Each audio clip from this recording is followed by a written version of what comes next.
Welcome back to Just Chattin', and this is the series of videos we do on Thursday and Sunday evenings for our own entertainment. So, this evening we're going to continue with a video that we started on Thursday evening, and this is the Martin Bashir Princess Diana Panorama interview. And we took a sort of deep dive to try to see what Bashir had used as leverage to get Diana to do the interview. And we're going to take a little bit of time to recap that, take a look at the aftermath, and then look at where Bashir went next. So, when we come back.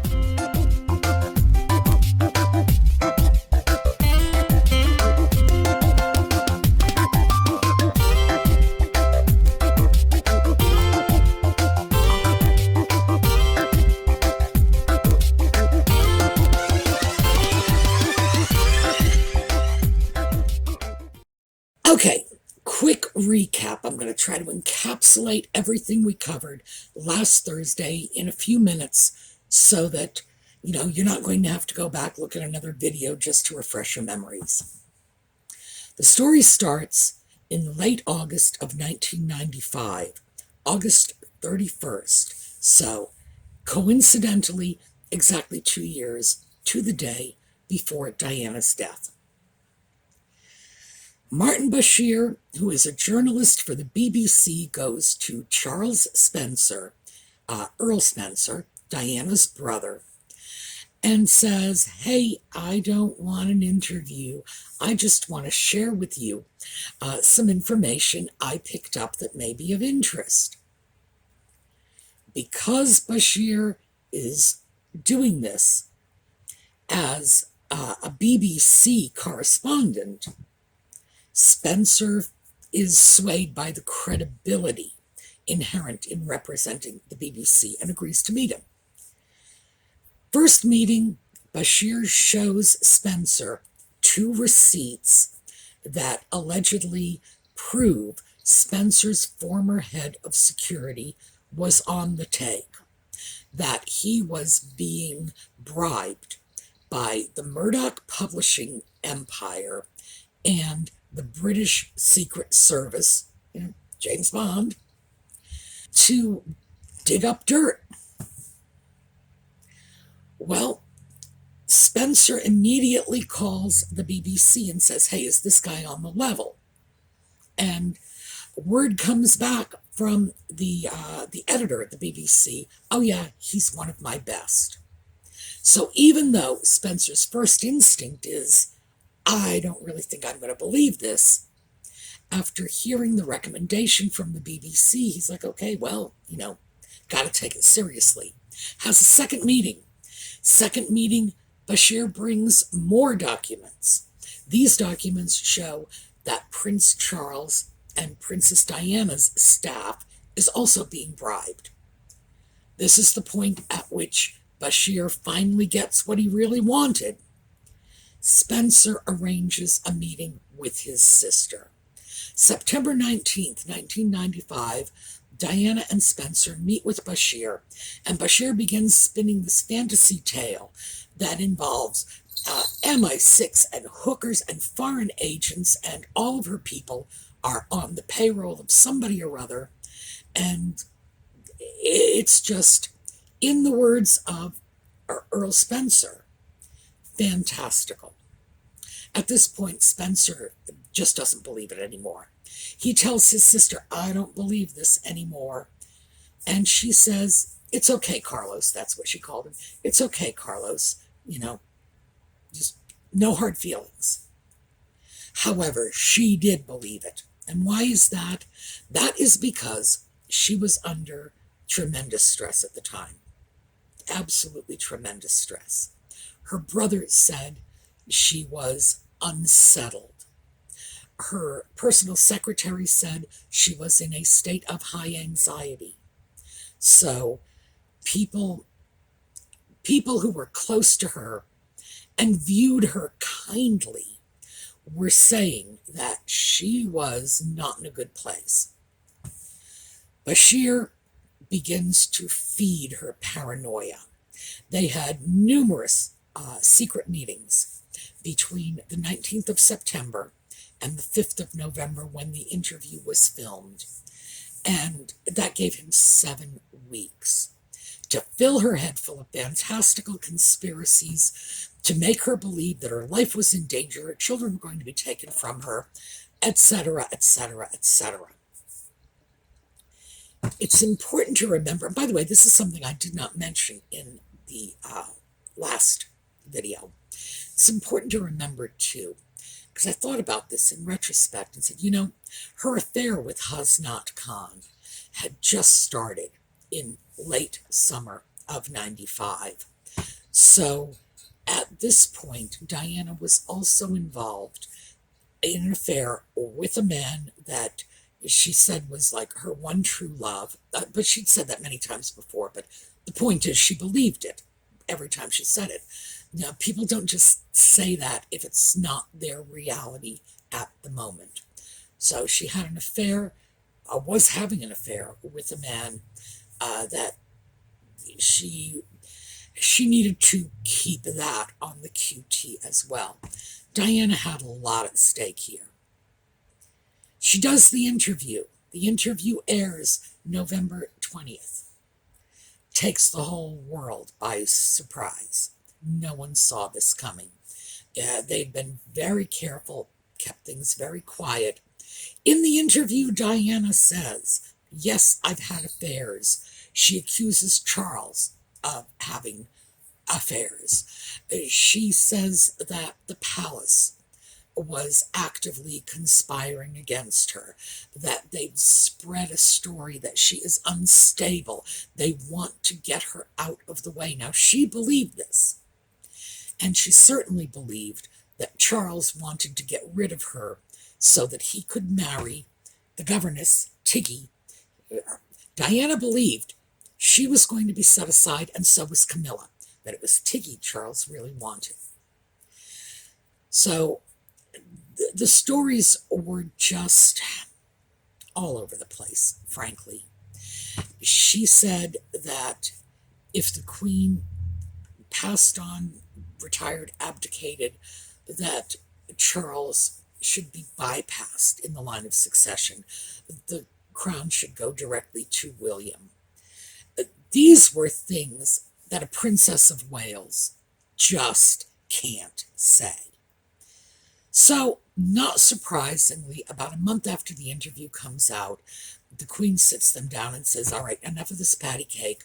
If the two of you are not getting back together, you need to get a divorce, and we need to just get this over with. As a result of the divorce, Diana lost all of her counselors. She lost her security. Now, I know a lot of you wrote in last week and said, oh no, she gave it up.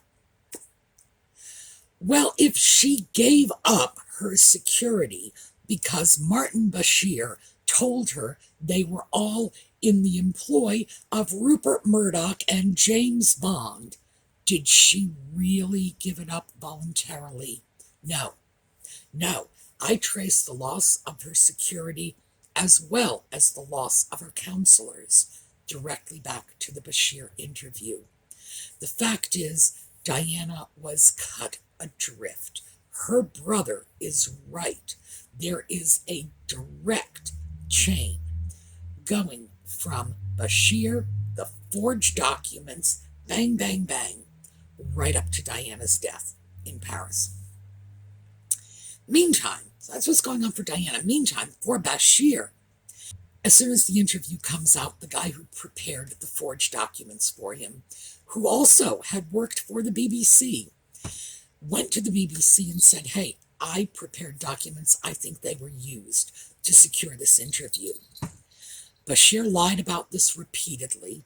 Eventually, he admitted that he had shown the documents to Earl Spencer. The Mail on Sunday somehow got wind of this, not surprising. They're in the same field, and at this point, the graphic designer who made the documents is really kicking up as much fuss as he can because he believes his documents were used to commit a fraud. So it's not surprising other journalistic sources would have heard about the story. Mail on Sunday does an expose. This is in spring, in March of 96. They start working on it. Their story comes out, I believe, in April of 96. And when their story comes out, the BBC battens down the hatches. They just rally round Bashir and stonewall. They claim that the rumors about inappropriate activities are all the result of jealous colleagues trying to smear Bashir. They even went so far as to tell their own board of directors that the receipts, which at this point they knew were used to get the initial meeting with Earl Spencer, the one that led to the subsequent meetings and eventually resulted in Diana making that interview. They already knew this. Bashir already admitted he showed forged documents to Spencer. They told their board of directors that those documents were nothing more than props. So the BBC absolutely knew that the interview had been obtained under false pretenses. They probably did not know the extent to which Bashir was creating paranoid fantasies in Diana's mind if they had ever bothered to investigate this. In other words, pick up the phone and call Earl Spencer, which I would say would be step one in any reasonable investigation. Spencer had notes from the meetings, so they could have easily seen the extent of the fabrications and these wild tales Bashir was telling. Did they? No. The BBC was more than just negligent. Simple negligence just doesn't cut it at this point. This was a story that they should have investigated. They should have followed up. They did not. So, as this unravels, Diana's life spirals, and we know where she ended up. And it was a year and a half after the interview. It's hard not to connect those dots. Bashir, meanwhile, is enjoying many awards for the Panorama interview. His career has skyrocketed. He's on the top of the mountain. And then Bashir goes to the U.S. Now, he's already had, like, the scoop of the late 20th century. And now he's looking for the scoop of the early 21st century. I don't know how the man sleeps at night. Truly, I don't. So he went to this guy. This is Uri Geller. Uri Geller was well known in the 1970s as a psychic. Now, obviously he's not a psychic. He was a magician pretending he had psychic powers, but that's how he was known. Uri Geller the psychic. He bends spoons with his mind. Now, every magician who has ever commented on Geller has all said the same thing. Nothing but magic tricks. The man is not a psychic. And he could never perform his tricks in controlled circumstances. In fact, there was a very famous show in I think 73 with Johnny Carson. Johnny Carson had been a magician himself. So he knew about all these tricks. And in conjunction with James Randi, another magician who is a debunker of people claiming to have paranormal powers, they set up controlled experiment. And Geller failed miserably. You'd think that would have ruined his career. Amazingly enough, it did exactly the opposite. His career took off. Who knows why? It was the time. I remember that. I was a young person then.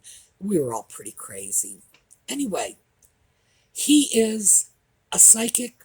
Well, one man's psychic is another man's con artist.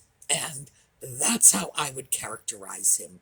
He is a man who made his career on fraud, pretending to have psychic abilities while using the common magic tricks. And he has been exposed and debunked so many times you can't even count them all. So what does Uri Geller have to do with anything? Well, Uri Geller was close to Michael Jackson. So Bashir did the same thing, just employed the same tactics he had used to secure the Panorama interview with Diana. In Diana's case, he went to her brother. In Jackson's case, he went to his friend Uri Geller. And Uri Geller and Bashir, they set up a meeting. Two con artists, basically. At the initial meeting, Bashir allegedly promised Michael Jackson that if he worked with him to do a documentary, the next project they would undertake would be a tour of children's hospitals in Africa with UN Secretary General Kofi Annan, and Jackson could go and bring comfort to children in Africa dying of AIDS. That was the carrot on the stick that Bashir held out to Michael Jackson. I will help you bring comfort to dying children. If it were me, I wouldn't have been able to go on with the deception after something like that. How can you abuse a man whose motivation is not fame or money or power or anything but helping sick kids? There's a special place in hell for Martin Bashir.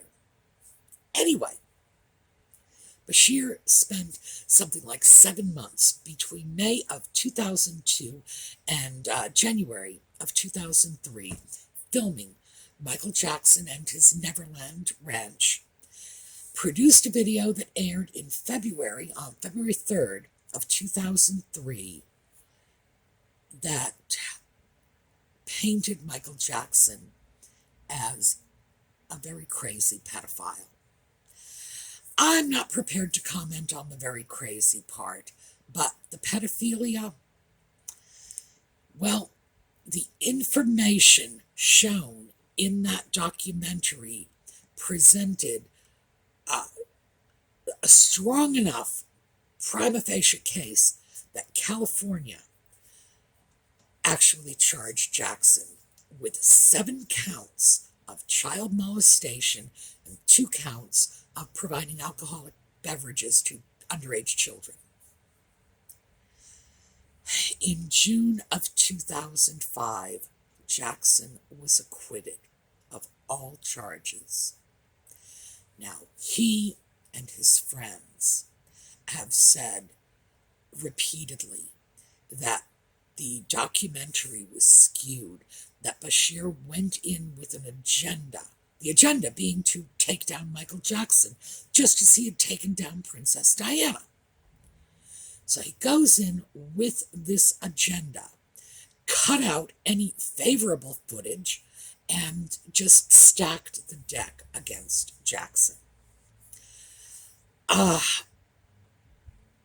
What can you say? The power of the press is astounding.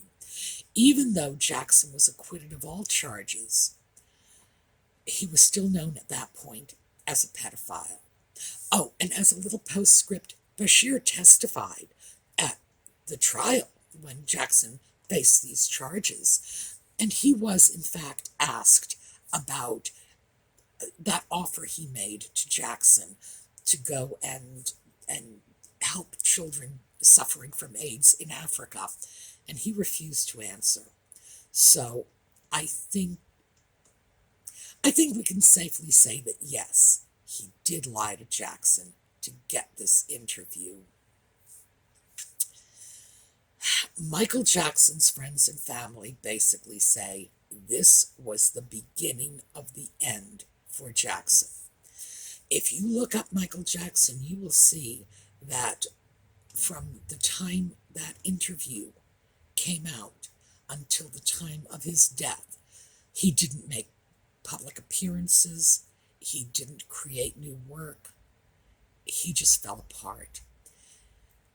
And as I say, he was known throughout the world as a pedophile, even though he was not convicted in a court. Now, keep in mind, declared not guilty doesn't mean the same as declared innocent. But the fact is, the charges didn't stand up.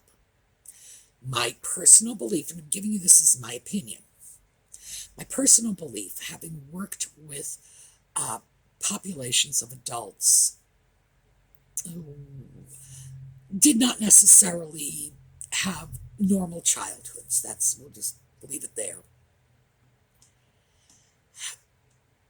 An obsession or an unusual interest in children is not that uncommon. They sometimes see themselves as children because they were pulled out of a childhood artificially, never had a chance to do that emotional and psychological development, never had a chance to grow up, become adults. Therefore, they still see themselves as kids. Sometimes, and I think this was Jackson's case, because his childhood was so horrific and so traumatizing. Now, keep in mind, this was a kid who grew up in the public eye. Meanwhile, back at home, he was being raised in a cult-like religion, and he had a father who would stand over him when he was rehearsing the song and dance routines with a belt in his hand and would beat the crap out of him if he missed a step. This was not Leave It to Beaver. I believe what he was trying to do was simply create a safe environment for other children. I think he was trying to be Catcher in the Rye, so to speak, to save them from the horror he faced. Personal opinion, I never knew Michael Jackson. I can just give you a thumbnail sketch based on experience with people in similar situations. The fact is, Bashir ruined 2 lives. No question about that. And then we get to take a look at the other lives that got ruined as a consequence. We spoke about this last week. Diana's personal secretary, Patrick Jeffson, he ended up losing his job. He quit. He was forced to quit. He didn't want to leave the job, but Bashir had already told Diana that he was one of the people, conspiring against her. He had to go. Jackson's children lost a father. The world lost a good 6-7 years worth of Michael Jackson music, thank you very much. It's hard to calculate the damage someone like Martin Bashir can do just by lying. Personally, I'm very glad, I have to say this, I'm very glad I do not know where Martin Bashir lives, because I would be sorely tempted to introduce that man's favorite kneecap to my favorite tire iron, because it's a man who's never faced justice for any of this. There have been no civil suits. There's been no criminal proceedings. There can't be. What he did was not a crime. It was morally repulsive, but it's not a crime. The BBC, in terms of what happened with the Panorama interview, have issued an apology. We're sorry. Gee, I guess that makes it all better, right? I don't think anybody has ever done anything, even offered an apology to Michael Jackson's family. So, that's the end of it. I don't have a happy ending for you. Martin Bashir retired from the BBC in 2021, I'm sorry, citing health reasons. At this point, I would say his reputation is in ruins, but he's retired, so I don't imagine he really cares all that much. He will probably simply go off quietly, enjoying the vast fortune he made, destroying other people's lives. And there's not much anybody can do about it. I don't even think it would be possible to bring a civil suit, given the amount of time that's lapsed between the actions and today, because the Diana interview, we're talking 25 years ago, the Jackson interview almost 20. No, but I thought you would all find it very interesting, because even though this channel has nothing to do with Michael Jackson or pop stars or anything like that, that Bashir actually took down two icons. But it stands to reason when you stop and consider it. If you do this sort of thing once, you're bound to do it again. Hey. All right. That is what I have for you today. And I'm sorry it wasn't a happy ending would be some justice in the end. Sorry I don't have that for you.